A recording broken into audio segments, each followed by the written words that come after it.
continue. Après vous? Moi, j'ai 38 ans.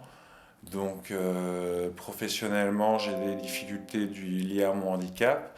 Donc, pour se sociabiliser, c'est pas évident forcément. Et pour se loger, non plus. Mais la vie de Simon a changé au printemps dernier. Il a profité de l'ouverture de cette résidence au sud de Caen. Moyennant un loyer raisonnable, il est désormais chez lui et pas mécontent d'y être. Il y a une piscine qui est la piscine de la grâce de Dieu qui est à 29 degrés, qui se trouve à 5 minutes en vélo d'ici. Il y a une bibliothèque gratuite qui est reliée avec celle de Tocqueville. On peut récupérer plein d'ouvrages. Ça va, Yann?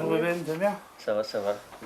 Ils sont une vingtaine de résidents qui ont en commun de souffrir d'un handicap psychique. Je suis bipolaire depuis l'âge de 20 ans. J'ai jamais eu de vrai chez moi, j'ai toujours vécu chez mes parents, entre deux ou chez moi. Et là, je suis chez moi. Mais j'ai évolué en ma maladie, parce qu'avant, c'était plus compliqué que ça. Et ça m'a donné une porte ouverte pour aller plus haut après. Ils sont accompagnés par des professionnels 7 jours sur 7, de 14h à 22h. La résidence s'appelle LUS, comme lieu unique de cohabitation et d'entraide. Bien que l'entraide, ça ne se décrète pas. Les professionnels sont là pour porter la dynamique, mais après, charge à chacun d'arriver à porter sa petite pierre dans la rencontre et dans le bien-être. Ils jouent collectif avec par exemple des repas en commun 2 fois par semaine. En général, on est détablé de 8 à 12. Ça monte jusqu'à 16.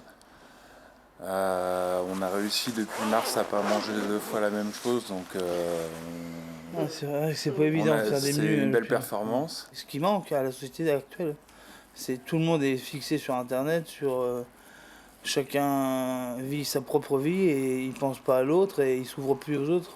Et là, question ouverture, c'était le grand jour, l'inauguration officielle d'un de ces lieux comme il en existe trop peu, mais que les associations familiales et la Mutualité française espèrent multiplier.